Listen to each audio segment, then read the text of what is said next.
Well, I've got a bit of a problem with these solar lights. They're not totally working. I'll give you a quick demonstration. If I cover the solar cell here, you can see we have 1, 2, 3 working out of a possible 10, which quite frankly isn't good enough. So hopefully we're going to get all 10 working, but we'll see how many we can successfully repair. The objective of the video is to find out what's wrong with them and hopefully repair them. I've got the soldering iron on at the ready, and we'll see what is wrong with them. So I've arranged them in order from the solar cell. That's the first, second, third, fourth, fifth. So given we've got power there, there and there, that tells me that these are connected in parallel. If they were connected in series, the whole lot wouldn't be working, pretty much like your Christmas lights. And another clue is we've got 2 lots of wires going in and out, so we've got a live and a neutral, or positive and negative there. So we'll open this one up and see if we can find anything wrong with it.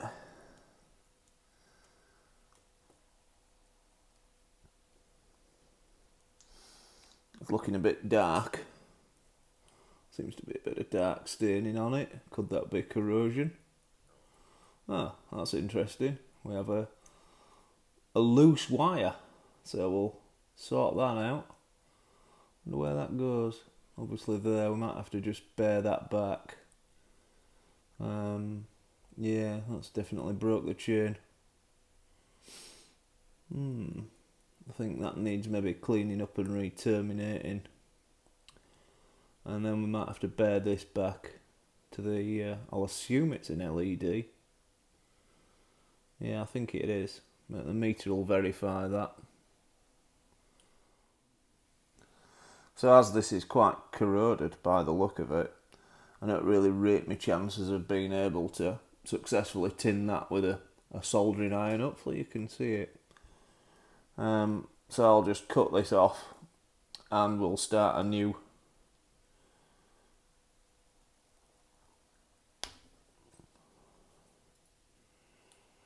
We'll bear the ends back and then put them together and twist, and then we're going to tin it with the soldering iron.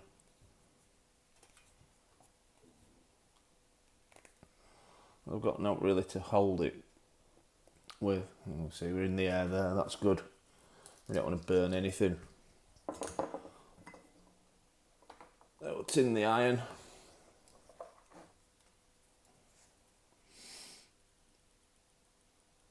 And then tin the wire.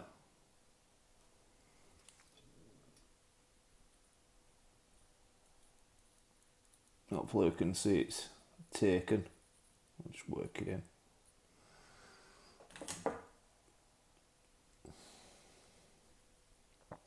And I think we're going to have to take the snips to this just to see what's going off.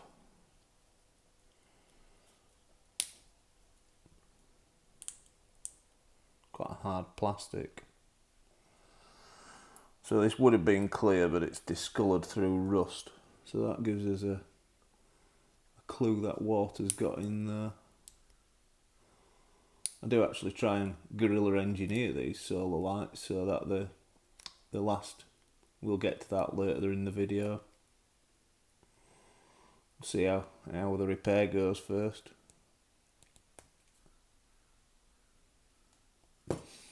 You can't see a lot.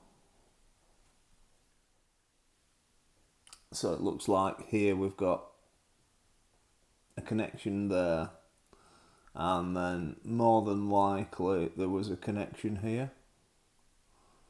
I'm not sure if we've got anything to solder on the LED there, which is a bit disappointing. I suppose if I just bear it back a little more, I will know for sure rather than guessing. I just need a trace.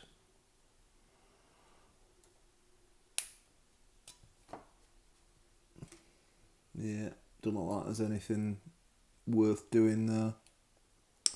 It's disappointing.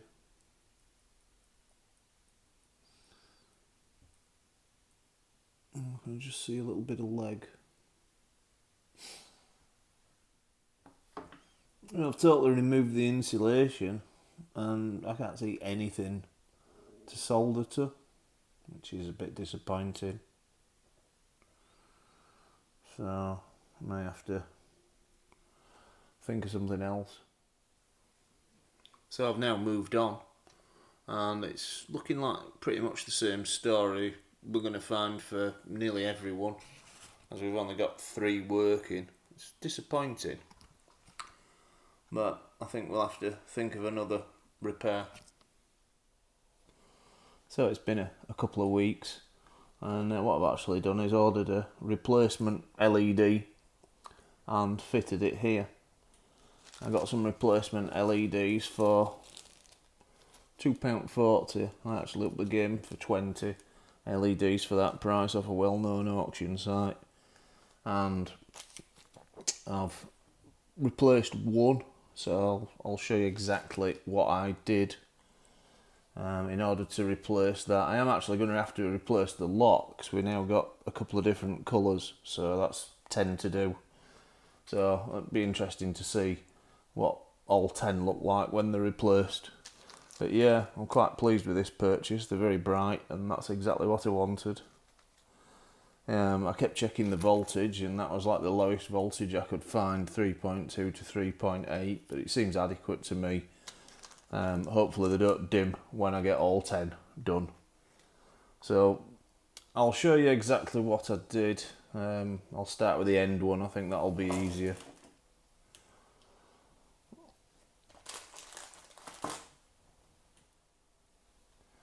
So we'll just remove this one, take it apart.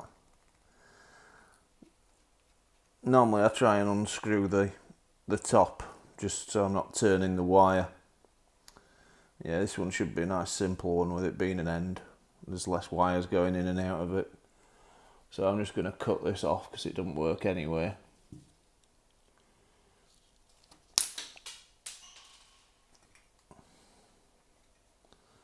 Yeah, those wires are a bit corroded, so we'll cut the corrosion out and then tin them up after bearing them back.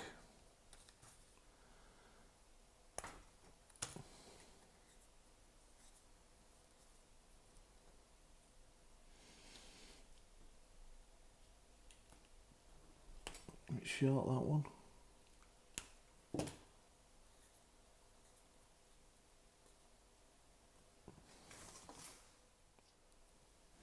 So I've now got the wires tinned, and we've got a couple of pieces of heat shrink, so I'll put one of them over this wire.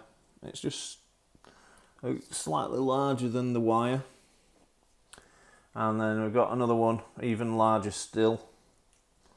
What I'm concerned about is the potential for these wires to touch each other and short out.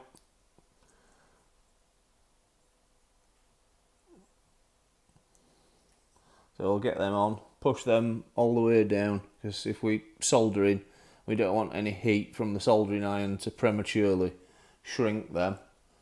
And we have an LED here. Now, the legs are a different length. That's one way of telling the positive from the negative. It's not one what's particularly reliable. You can also get a flat edge on one side. That's another way, but I find just experiment, learn what you've bought, learn which way it's correct polarity, because it's going to illuminate one way and not the other. You can also look through them and see, you know, whether it's either the anode or the cathode that's got more metal showing. You'll find a way along them lines, or the other way is just to apply some power to it and see which way it works and remember. I'll try it this way. Yeah, and we've hit it right. So we'll now solder this to that leg and that's the correct polarity.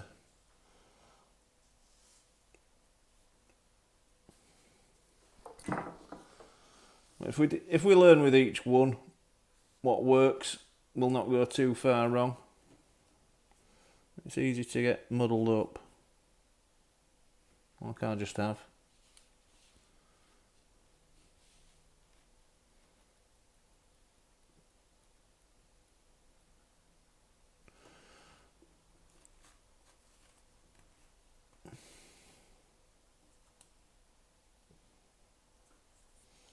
So once again I get a good blob of solder and re-tin the wire. Very fiddly this.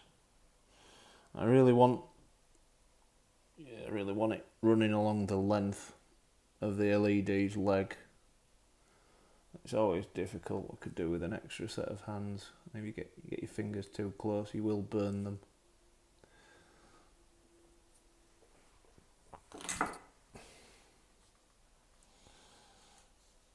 I'll solder the other one.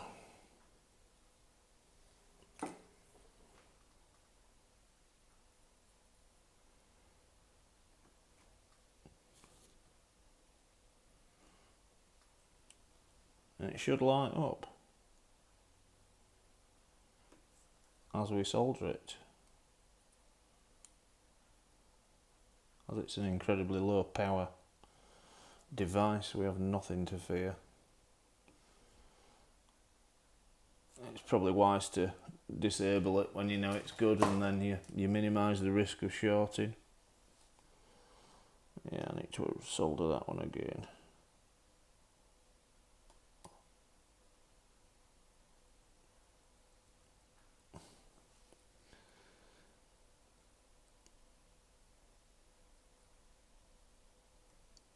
It's quite fiddly. I need a little bit more. A good blob of solder on your iron helps.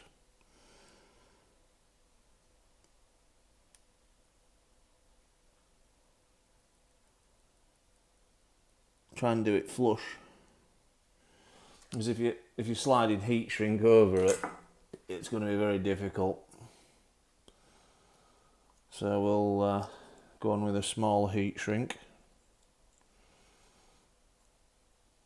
and that's over. And then the larger.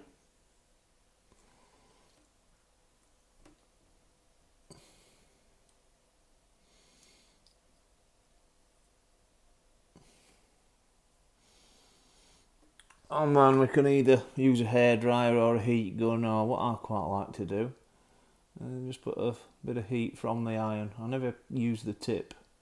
The tip is the hottest part of the iron. Just be very careful not to damage the LED. Just work your way around, and it should seal things down quite nice and evenly.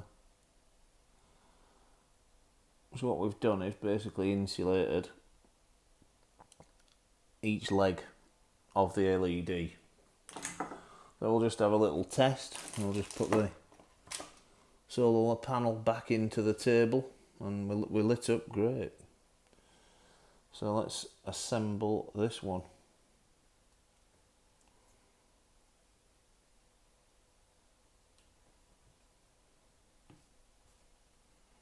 Could actually clean them. I think I will. I think I'll give them a clean. They're a bit dirty. So back to the drawing board. Well, that's now all 10 done. We'll just light them up for you. And we've washed these out. I actually got a pot brush, bit of soapy water. The bristles were deep enough to get in the middle and clean any dirt out. Now, I have had an idea regarding weatherproofing them further. Basically, I'll show you on the end one. There's only 2 wires going that instead of the usual 4. Basically, as it's hanging, water's running down the cable, finding its way in there, right down the legs of the LED, and then corroding it.